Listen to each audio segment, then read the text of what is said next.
What is going on, guys? Money Webby here, back again for Wednesday slate. We got a 9-game slate here tonight.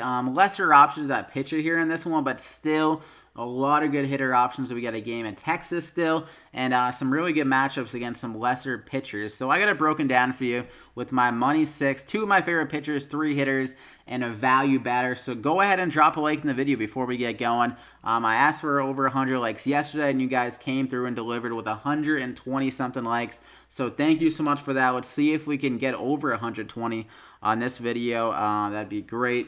Thank you if we can hit that. And also, if you happen to be new here, definitely hit that subscribe button to get these videos every single day. MLB season is coming to end here shortly, but we got NFL right around the corner, my favorite sport. And I have a lot of good info for you guys for each and every week for DFS slate. So definitely, if you want to get those videos every single week, I do upload them around Tuesday and Wednesday. I'm breaking down kind of my thought process on some good value plays and just guys I'm considering at every position. So definitely subscribe to get those in the near future. Coming up shortly, sooner than you expect. So let's get into it, though. First pitcher is going to be Sean Newcomb here at 9,200 going against Tampa Bay. So he did have a very good start against them, but this was in May, so it was a little bit different of a Tampa Bay lineup. But he still got 26 DraftKings points, only allowed 2 hits and got 6 Ks. And the thing you can take away from that matchup, though, is actually 5 out of his 6 Ks came against guys that are still in the Tampa Bay lineup. So he can still get some good K ability against this Tampa Bay lineup. They are only implied like 3.7 runs, and they have a good chance of getting the W for Newcomb here. And he is coming off a very good outing against Miami. Definitely a lesser lineup than Tampa Bay, but still he was very effective with 6 innings and 8 Ks and only allowed 2 hits. So, and he is getting an extra day of rest here, so that can definitely help. It's going to be the 29th. He got 5 days of rest, so that is a plus. He can go deep again here as long as he can keep the command in order. And I think he should against this Tampa Bay lineup. So I expect him to get 20-plus DraftKings points again here.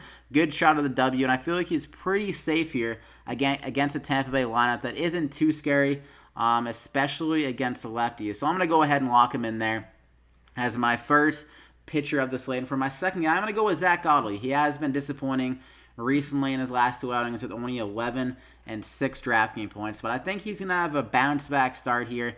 Going to San Fran, a very pitcher-friendly park, and we got some good conditions here. It's going to be 63 degrees, so pretty cold compared to like every other stadium nowadays, like at this time of the year. And San Fran, like I mentioned with Clay Buchholz last night, they do strike out a good amount. They have a 23.8% K rate versus right-handed pitchers, and Godley definitely has K ability. He has a 24% clip on the season. He's getting the Ks pretty frequently every single outing. Even though he's pitched bad recently, he's still gotten 7 Ks in both of those starts. So he can definitely get some good upside here. Had 8,600, and San Fran, their pitcher isn't too great, so he can get some run support in this game as well. So ZACK, I think he's going to be looking for some revenge on the San Fran lineup. He has struggled against them this year. In like 3 outings, he's only gotten 8 DraftKings points on average, so definitely not a good sign, but I think Godley is the kind of guy that carries a chip on the shoulder in this kind of matchup where he's coming off 2 bad outings against a team that he struggled against. I think he's going to bring his A game here and really show out. And I think he could go underwhelmed with things like I said, San Fran doing well against them and him struggling recently. But I think he's going to bounce back. So I'm going to go ahead and lock him in there. And that gives you a good chunk of money remaining for the hitters. So you got $4,000 remaining per hitter with Newcomb and Godley, 2 guys that I think could go over 20 DraftKings points, both of them. So for my first hitter, though, I'm going to go with Matt Carpenter, one of the best hitters in the whole entire league this year at 5,100, going against Trevor Williams. So Trevor Williams, not a great pitcher, and Carpenter has absolutely demolished him in his career. 7 for 16, not a small sample, but what he's done that sample, he's had a double and 3 home runs. So 4 extra base hits and only 16 plate appearances. So very solid stuff. We know he's great against righties. He has a 307 ISO against them and like a 405 WOBA, so definitely elite numbers against them. And also it's going to be humid conditions here in St. Louis, around like 75% humidity. Some winds blowing to the right field side of things. So Carpenter can definitely go deep here. He's in the leadoff spot of the order, so he can get 5 at-bats here against Trevor Williams. Not a good pitcher. Carpenter, beast. I'm going to go ahead and lock him in there. You can put him at first base or third base. It doesn't matter because I don't have anyone at third, but if you it gives you some flexibility with your lineup. So for my second guy, I'm going to go with Machado here at 5,200, going against the lefty. This guy's been turning it on recently, 16-21. Also was doing very well Tuesday night. I am up on this Tuesday night, but I had another good outing here, and he's going back to the AL park that he feels very comfortable in Texas, which is a park upgrade compared to LA. So I think he can definitely go deep against the lefty. We know he's been pretty damn good against lefties over the last couple of years, and he's been turning it up against lefties. He was struggling with Baltimore against lefties, but recently the power is coming back against them. So I think he can go deep against Mike Minor. He's done it before in the past, and it's going to be 90-degree temps here. They're implied 5.9 runs, so I love Machado in this matchup, so I'm going to go ahead and lock him in there. And for my third guy, I'm going to go with Billy McKinney here or McKinney at 3,800, going against Alex Cobb, a righty pitcher. You love to see that with McKinney. He's a 429 ISO and a 536 WOBA versus righty so far. It is a small sample, I know that. It's only been 11 games, but still, that is some crazy split so far, and he showed that power in AAA and AA as well, so I think he's capable of doing it. Some good hitting conditions again here in Baltimore. It's going to be 92 degrees, and he was in the leadoff spot the last couple of games against righty pitchers, so I think he could be there again.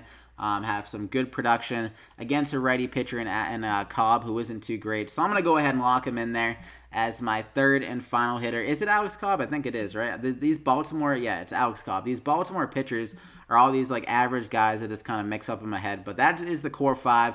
And for my value guy, I'm going to go with Neil Walker here at 3,600, going against Ronaldo Lopez, who's been really bad this year. And Neil Walker, he's been turning it on recently. He actually just hit a walk-off home run like 10 minutes ago, and that was before I actually had him in my money six, but still, that adds a little bit of incentive, I guess, to go with him again tonight. Has that mojo coming off the walk-off win, and the Yankees, they have a healthy run total of 6 runs, so this guy being in the middle, maybe that 5 spot in the lineup at 3,600 can definitely return some good value. And like I said, he's been turning it up recently. 22 against Baltimore, 12 against Miami, 9 against Miami. He's still solid at his price tag. 18 against Toronto, so the power is coming back in the bat, and he's much better against right-handed pitchers. Lopez is that, and he had solid power for the Mets last year. He had around a 200 ISO, and that was in the Mets Stadium, his home park. So being in Yankee Stadium here, definitely great for power, and with his power kind of coming back in the bat in the second half of the year, I think he can give some great value. He can definitely be chalky at his price tag and a high run total of 3,600, so you can pivot away from him in GPP if you don't want to bite the ownership. But in cash games, too good of a value for me not to mention. So I'm going to go ahead and lock him in there as my final guy at the money six. So you got NEWCOMB, Godley, Matt Carpenter, Neil Walker, Machado, and McKinney. So definitely some great upside. Home run ability and K ability with NEWCOMB and Godley. So that is it. Hope you guys enjoyed it. Be sure to slap a like I said, on the video. Over 100 likes again on this one will be greatly appreciated. Thank you for all the support on the videos recently. It really means a lot and helps me to get these videos out to you guys. So hit that subscribe button, like I said before, to get these videos every single day. NFL season fastly approaching. We got 10 days or something like that until the first weekend, so it is gonna be here soon.